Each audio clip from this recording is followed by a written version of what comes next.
परब्रह्म तस्मै श्री गुरुवे नमः।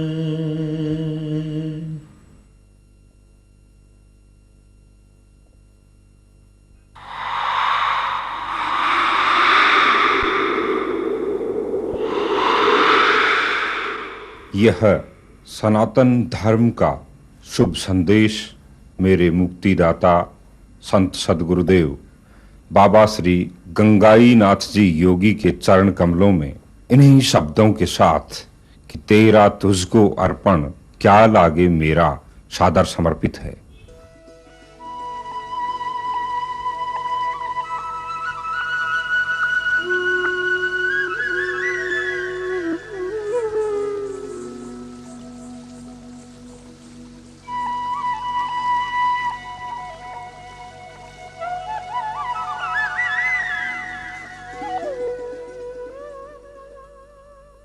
यदा यदा हि धर्मस्य ग्लानिर्भवति भारत अभ्युत्थानम् अधर्मस्य तदात्मानं सृजाम्यहम् परित्राणाय साधूनां विनाशाय च दुष्कृतां धर्म संस्थापनार्थाय संभवामि युगे युगे।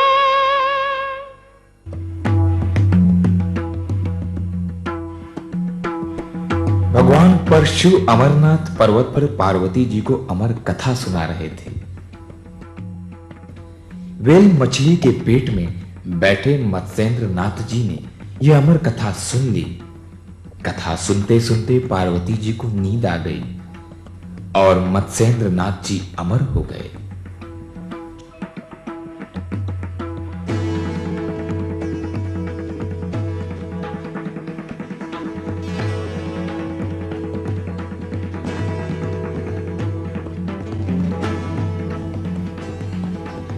श्री मत्स्येंद्र नाथ जी के शिष्य 20वीं सदी के अंत तक वेद रूपी कल्पत्रु के अमर फल सिद्ध योग के द्वारा संपूर्ण मानव जाति के त्रिविध तापों आदि दैहिक, आदि भौतिक, आदि दैविक को नष्ट करके मोक्ष का मार्ग बताएंगे।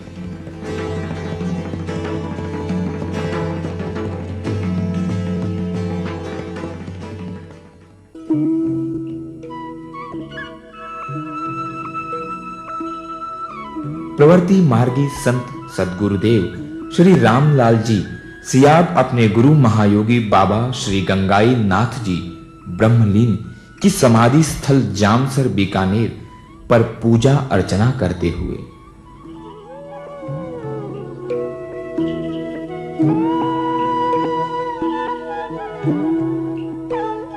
उत्तरी पश्चिमी राजस्थान के सूर्यनगरी जोधपुर का यह विहंगम दृश्य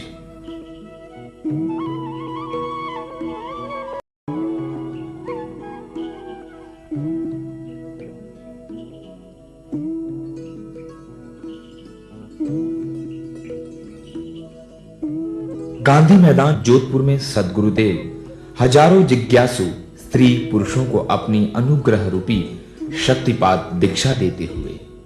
देखिए, हिंदू धर्म में गुरु शिष्य परंपरा में दीक्षा का एक सिद्धांत है। दीक्षा का गुरु द्वारा दीक्षा प्राप्त करके साधक जो है द्विज बनता है, दूसरा जन्म प्राप्त करता है। हिंदू दर्शन में मनुष्य को एक जन्म में 2 जीवन जीने की अवधारणा है।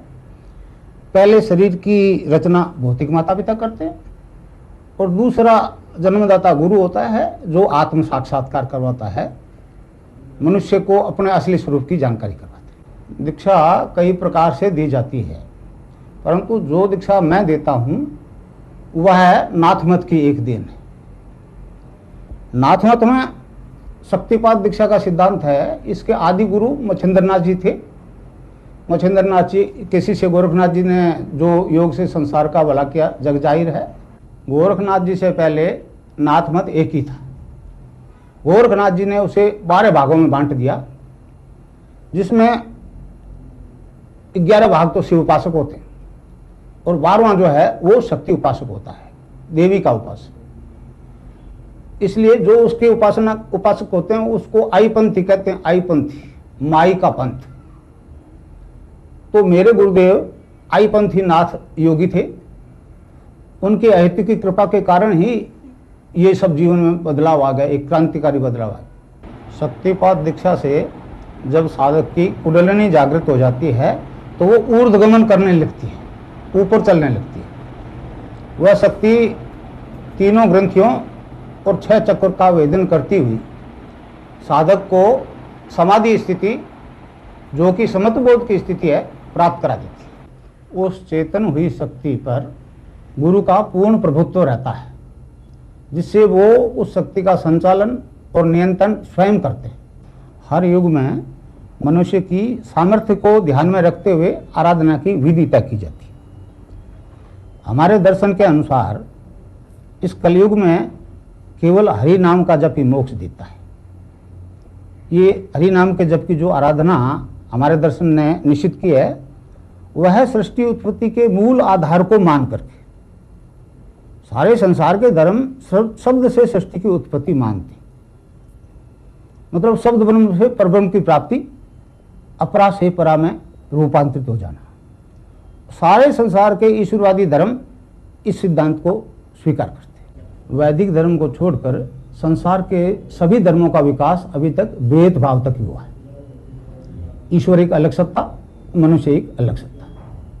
परंतु वेदांती कहता है ये तो एक भ्रम है, मनुष्य से बाहर ईश्वर का कोई अस्तित्व ही नहीं है। मनुष्य के पूर्ण विकास का नाम ही ईश्वर है।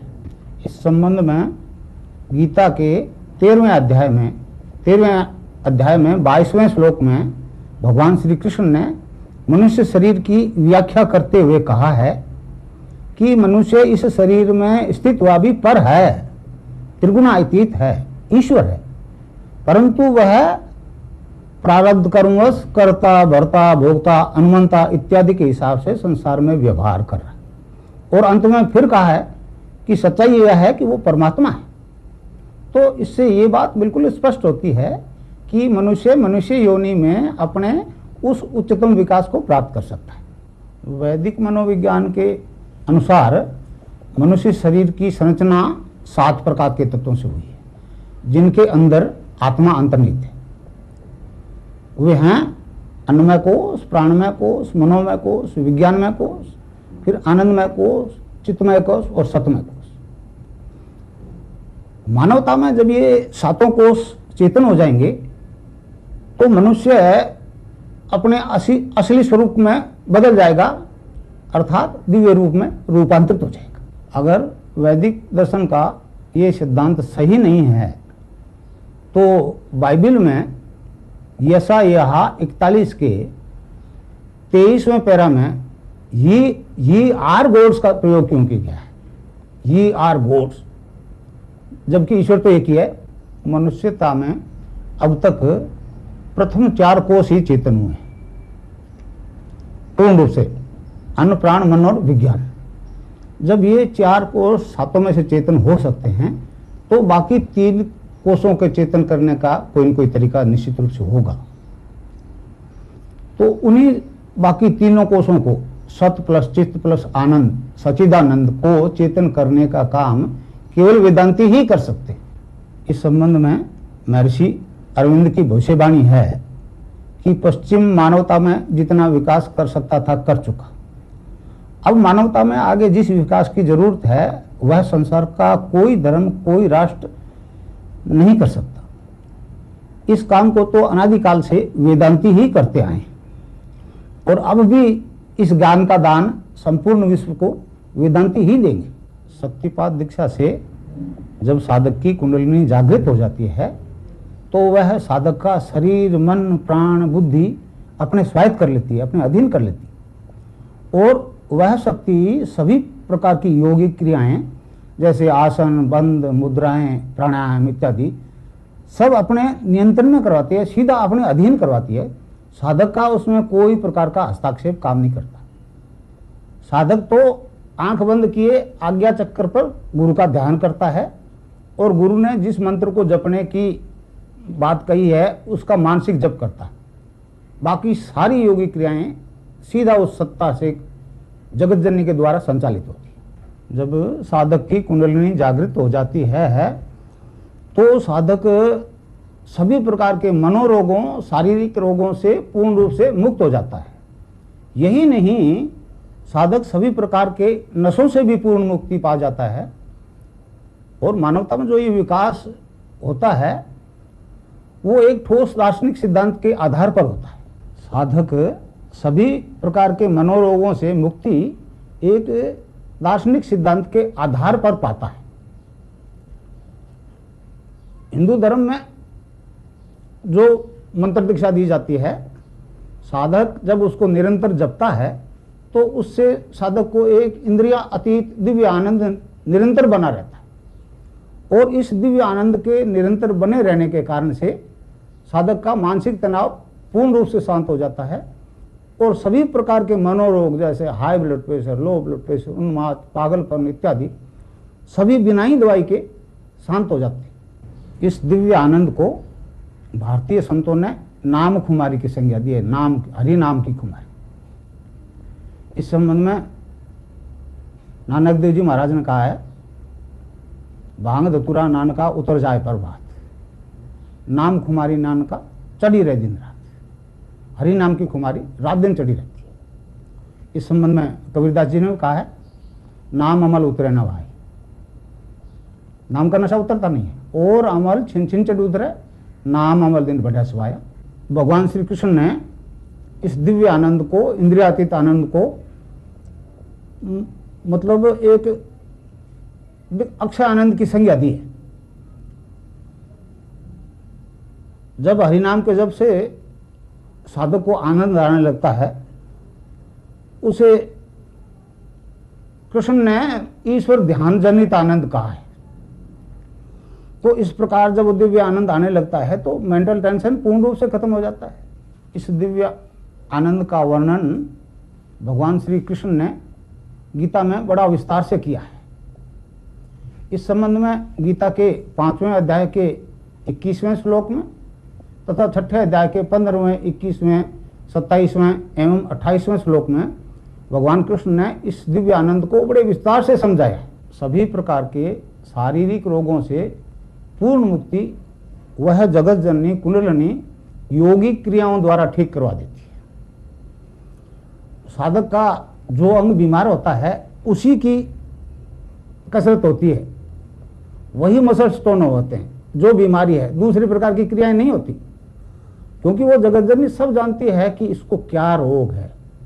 तो इस प्रकार वो कुंडलिनी सारे योगिक क्रियाओं द्वारा सभी प्रकार की शारीरिक बीमारियों को ठीक कर देती है, क्योंकि समाधिस्थ होने के लिए पहली शर्त है पूर्ण रोग मुक्ति। गीता के अनुसार मनुष्य मात्र जो है 3 जाति के होते हैं, 3 वृत्ति के होते हैं, जैसे रजोगुणी, तमोगुणी और सतोगुणी। तो जो ही शक्तिपात दीक्षा से कुंडलिनी जागृत हुई, रजोगुण और तमोगुण पूर्ण रूप से शांत हो जाते हैं और उसके संबंधित खान पान जितने भी हैं उनसे आंतरिक घृणा हो जाती है और सभी प्रकार के नशों से पूर्ण मुक्ति मिल जाती है। इस संबंध में स्वामी विवेकानंद जी ने अमेरिका में एक बहुत ही सटीक उदाहरण दिया। स्वामी जी प्रवचन कर रहे थे तो किसी अमेरिकन ने पूछ लिया, स्वामी जी आप उपदेश तो बहुत दे रहे हो मगर अपना सौदा नहीं बैठना, क्योंकि आपके यहाँ तो मांसाहारी और शाकाहारी का बड़ा सख्त प्रतिबंध है और हम तो सारे के सारे मांसाहारी लोग। तो स्वामी जी ने चलते स्पीच में कह दिया, you need not to give up the things will give you up. तो इस प्रकार शक्तिपात दीक्षा से जो लाभ होता है वो मनुष्य की बुद्धि से नहीं, the things will give you up के हिसाब से होता है। मैं जो दीक्षा दे रहा हूं उससे साधक को पातंजल योग दर्शन में वर्णित सभी ज्ञान, सभी सिद्धियां प्राप्त हो रही है। पातंजल योग दर्शन में प्रातिभ ज्ञान जब प्राप्त होता है तो साधक को अनिश्चित काल के भूत भविष्य की प्रत्यक्षानुभूति और साक्षात्कार होते हैं। वो अनलिमिटेड पास्ट फ्यूचर को देख सकता है, सुन सकता है। ध्यान की स्थिति में साधक भूत भविष्य को देखता है, सुनता है, और जो देखता सुनता है वो भौतिक जगत में पूर्ण सत्य प्रमाणित हो रहे। वैदिक दर्शन की इस आराधना से मनुष्य पूर्णता को प्राप्त कर लेता है। सामूहिक रूप से हजारों स्त्री पुरुष